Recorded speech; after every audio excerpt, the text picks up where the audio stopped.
It was 2022. I was living in the Bay Area at the time, Oakland specifically, and I'd driven up to visit my parents in Eureka for the weekend. If you've never driven Highway 101 along the Northern California coast, it's beautiful during the day and kind of a nightmare at night. Like long stretches with no other cars, no cell service, barely any lights, kind of ominous really. I left my parents' place around 8 p.m. on a Sunday, which was stupid in hindsight. I should have just stayed the night and driven back Monday morning. But I had an early shift and figured I'd rather just knock out the drive. Famous last words, I guess. The first couple hours were fine. The stretch I was on had narrowed down to a 2-lane road at that point. That's how most of rural 101 is once you get north of the Bay. It was somewhere around Trinidad when the fog started rolling in. Fog on that part of the coast isn't unusual, but this was different. Within maybe 5 minutes, it went from clear visibility to barely being able to see 20 feet ahead of my car. It was actually really bad, worse than I'm describing. I slowed down to maybe 35 and kept going. The smart thing would have been to pull off and wait it out, but there's really not a lot of places to stop on that stretch. And honestly, I just wanted to get home. I figured if I took it slow, I'd be fine. Here's the thing about fog that thick though, and any California driver knows this, but it messes with your sense of space. You can't see landmarks, you can't tell how far you've gone, you can't see what's coming up ahead. It's disorienting as hell, especially when you're already tired. After another half hour or so of driving, I saw a figure standing off the side of the road. I say figure because that's genuinely what it looked like at first. Just a shape on the shoulder, maybe 50 feet ahead. As I got closer, I could see it was a person, a guy based on how tall it was, and he was just standing there facing the road. He wasn't walking or waving me down like he needed a lift, and it didn't look like he was on the phone either. He was genuinely just standing there. I slowed down even more as I passed because I was worried about clipping him if he stepped out into the road. He didn't move though. He didn't even turn his head to watch my car go by, which was really creepy. I got a good look at him as I passed, and there was nothing about his face that struck me as particularly unusual. My first thought was maybe his car broke down somewhere and he was waiting for a ride, which would make sense, right? Except I hadn't passed any cars on the shoulder, and there was no reason for him to be standing in that exact spot facing that exact direction. There was nothing there. I thought about turning around to ask if he needed help, but something about the whole thing felt wrong. It wasn't my problem, so I just kept driving. About 10 minutes later though, I saw him again. I'm not exaggerating, it was the same guy. Same build, same dark clothes, same stance on the shoulder. The only difference was that this time he was on the left side instead of the right, but everything else was identical. I actually said what the hell audibly out loud to myself, because there was no way this guy could have gotten ahead of me. I was the only car on the road, and there weren't any cross streets or shortcuts or anything like that. The only explanation was that it was a different person who just happened to look exactly like the first guy and was standing in exactly the same weird way. I didn't want to look at him as I passed, but I couldn't help myself. I had to confirm whether it was the same guy, and after getting a good look, I was dead certain it was. But this time, the guy actually locked eyes with me as I passed, and I couldn't look away fast enough. Seeing his head snap to my eyes was really freaky, and I instantly regretted making eye contact. I sped up a little, not a lot, because the fog was still thick and I wasn't trying to drive off the road, but I sped up enough that I was pushing 45. I wanted distance between me and whatever the hell was going on back there. The fog got even worse after that though. I could barely see the center line at that point, so I really had no choice but to slow back down.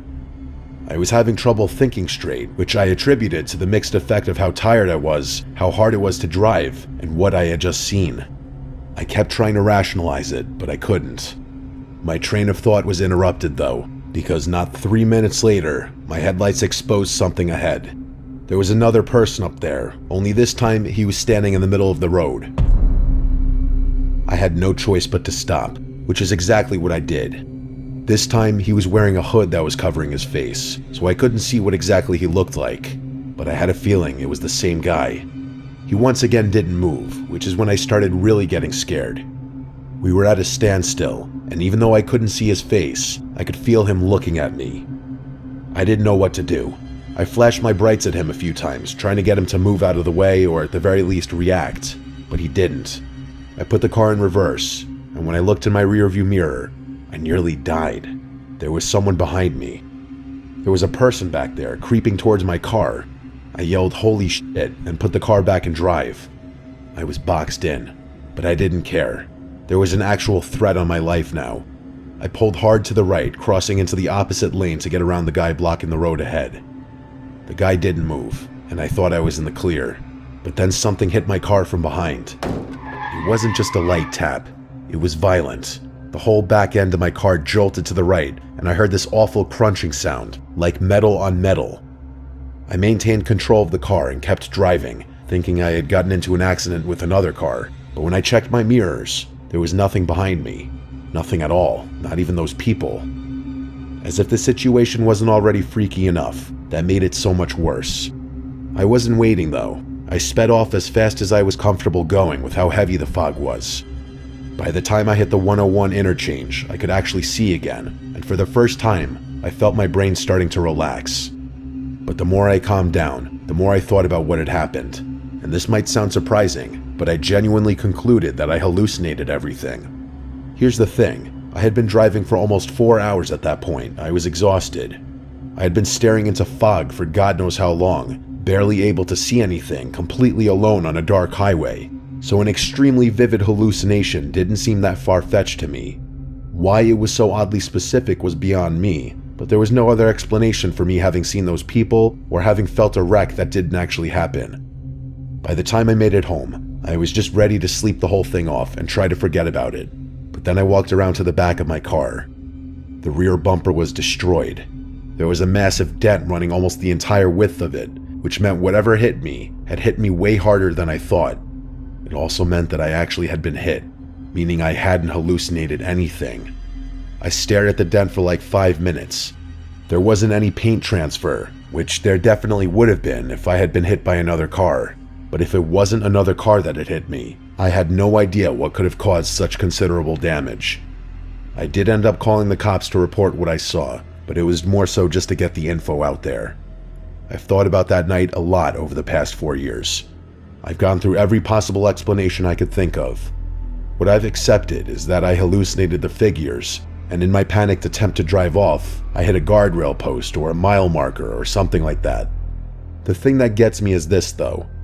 I can accept a hallucination, but for me to hallucinate one thing, the figures, while actually experiencing the other, the crash, is something I have trouble accepting. The fact that there was actually damage to my car has always made me think there was something more malicious going on that night.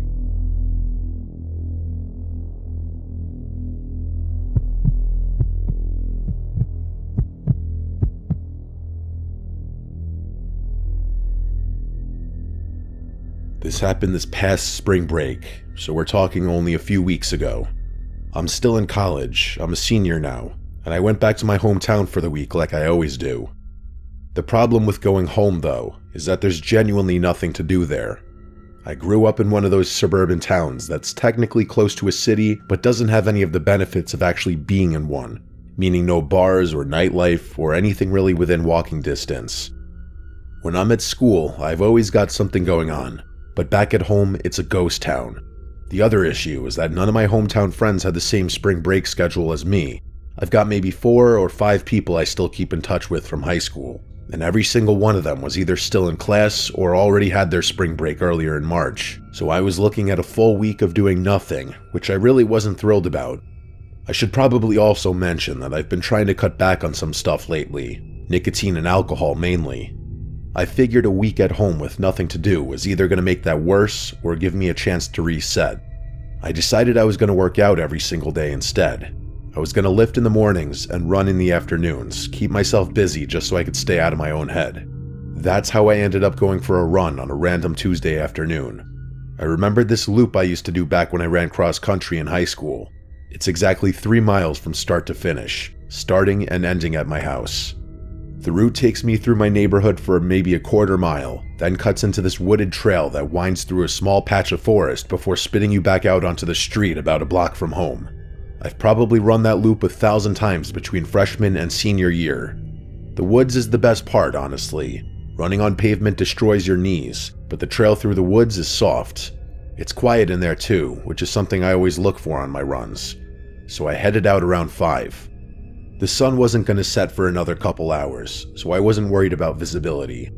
What I did notice though, and I noticed it the second I stepped outside, was the fog. I don't know how to describe it other than to say it was thick in a way I'd never seen before. I've lived in that town my whole life, and I don't remember fog like that.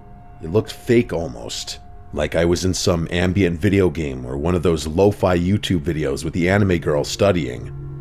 Everything past maybe 30 or 40 feet just dissolved into haze. I thought about skipping the run, but I talked myself out of it. The trail through the woods is a straight shot, one path with no forks or diverging paths. I've been through there so many times I could probably do it blindfolded. Getting lost wasn't even a possibility. I had my Garmin watch on so I could track my pace and distance. I started my workout, did the quarter-mile through the neighborhood, and entered the woods. The fog was even thicker in there, which made sense since the trees blocked out a lot of the remaining daylight. I couldn't see more than 15 or 20 feet ahead of me, but the trail is easy to follow. For the first mile and a half, everything was normal. I was running a little slower than usual because of the visibility, but it wasn't too bad. I remember checking my watch around the mile mark, then again at a mile and a half. The issue started around the 2.5 mile mark. At that point in the loop, I should have been approaching the end of the trail. The path curves to the left, you go up a small hill, and then you're out, back on pavement. I know that section by heart. Hell, I know every section by heart. I've literally run that loop hundreds of times. But when I looked down at my watch and saw 2.5 miles, I was still deep in the woods. I figured my watch was just being weird. It was at least 4 years old at that point, so I assumed its GPS signal was getting interrupted by the dense tree coverage or something. The fog could have been messing with it too. These seemed like reasonable enough explanations though, so I just kept running, assuming I wasn't as far along the trail as I thought. But then I passed 3 miles, which was when I knew something was up. 3 miles is the entire loop. At 3 miles, I should have been standing either in my driveway or on the street.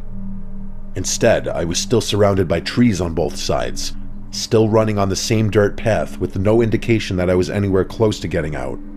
So I stopped. I'm not a paranoid person, and I'm not superstitious either. There must have been some rational explanation for what was going on. I caught my breath and tried to think, but I genuinely could not figure out what was going on. There was only one trail, which I knew for a fact. There weren't any forks, branches, or alternate paths. The only way I could have gotten lost in there was if I had physically left the path and waded through the brush and undergrowth, which I definitely hadn't done. I checked my watch again. 3.1 miles. The number kept ticking up even though I was standing still, which told me the GPS was definitely having issues. That was the only part of the whole thing that made any sense. I didn't really have a choice at that point. I could either keep running forward and hope I eventually hit the exit, or I could turn around and retrace my steps. The second option seemed smarter. If I just ran back the way I came, I'd eventually get to the trailhead where I started, and from there, I knew exactly how to get home. So that's what I did. I turned around and started running back. The fog had gotten worse. I didn't know how that was even possible, but it had. I had to slow my pace just to make sure I didn't run off the trail by accident. After about a mile of running, so about 4 total miles at that point, I heard something. Like I said earlier, it's usually dead quiet in the woods, which I suspect is the case because it's too small for a lot of animals to inhabit. So hearing a sound out there was something my brain wasn't prepared for, but the sound itself was so much worse. It was something I'd never heard before. The closest I can get to describing it is a moan, but that's not quite right. It was lower than a moan, more like a drone, and it fluctuated. It would swell up, then dip back down, then swell up again. Almost like a siren, but human. I can't overstate how wrong it sounded. It wasn't someone calling for help, and it didn't really sound like someone in pain either. It was just a sustained, wavering noise that didn't seem to have any purpose. I started running faster, but you have to remember that I had been running for over 4 miles at that point. I could only go so fast, and the exhaustion only made the situation that much more terrifying. Running faster only tired me out more, and the more tired I got, the more scared I got. The sound didn't stop no matter how fast I ran. Whoever or whatever was out there was matching my speed. Every time I glanced over my shoulder, and I did multiple times, I couldn't see anything. There was just fog back there. I ran with the sound following me for what felt like forever. I had no other choice. It was the scariest moment of my life. After an eternity of running, I finally made it out of the woods. I ran into the street and nearly threw up out of exhaustion. The fog was still impossibly thick, even outside the woods. I turned around and looked back into the woods. To my horror, there was something standing right in the middle of the trail. Just a little ways beyond the trailhead. I say something because I don't know what else to call it. It was just a shape, this dark mass of a silhouette. It was way taller than me, and I'm 6'1". This thing had to be 7 feet tall at least. It wasn't moving closer or further away from me. It just watched me. I could feel it. If it weren't for the fact that it was gently swaying back and forth, I would have questioned whether I was looking at a tree or something. The droning sound had stopped, but I wasn't giving it another thought. I turned and ran home without looking back. That was a few weeks ago now. I'm back at school at this point, but I haven't been able to think about that night. I can't get that image of what I saw in the fog out of my head. That black mass and that god-awful sound. I told my parents about what I saw, obviously, and they both seemed convinced that it was just a tall person trying to scare me, or potentially attack me, which I guess is possible, but I don't believe that. How were they able to make that noise while running to keep up with me? Impossible. And how tall they were, too. I don't know what was in those woods that night, and I probably never will.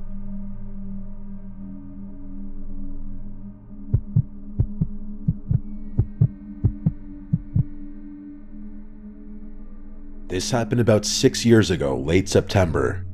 My buddy Edwin and I had been talking about kayaking Willapa Bay for probably 2 years at that point, and we finally locked in a weekend to actually do it. If you're not familiar with the area, Willapa Bay is this massive tidal estuary on the Washington coast, something like 25 miles long. It's mostly oyster farms and wildlife refuge, and on a clear day, it's honestly one of the most peaceful places I've ever been. The weekend we picked was not a clear day. Neither of us were amateurs. We'd both been kayaking since we were kids, and Edwin actually worked as a guide for a few summers during college. We knew what we were doing. That's important context for what I'm about to tell you, because I don't want anyone thinking we were just a couple of idiots who got spooked because we didn't know how hot water and fog work. We launched early Saturday morning from a put-in spot near Nakota. The fog was really thick, but we figured it would burn off by mid-morning like it usually does on the coast.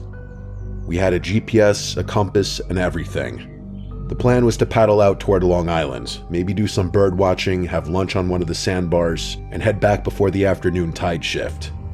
The first hour or so was fine. The fog muffled everything in that way coastal fog does. You feel like you're paddling through cotton and everything is really quiet. We couldn't see more than maybe 40 feet in any direction, but we were staying close together and checking our bearing every few minutes. No big deal. It was probably around 9 a.m. when I first heard something. It was a splashing sound. At first, I thought it was Edwin.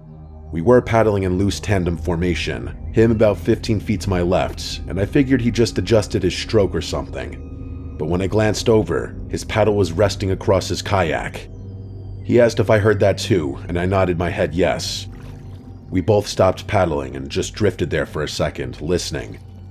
It was the sound of oars, not paddles, which I say specifically because oars and paddles make distinct sounds. We were using paddles. You'd only use oars if you were on a different kind of boat, but it was definitely someone rowing a boat, and it didn't sound too far away from us either. Maybe 100 feet somewhere off to the right. Edwin said it was probably just someone else out there on the water, which seemed reasonable enough.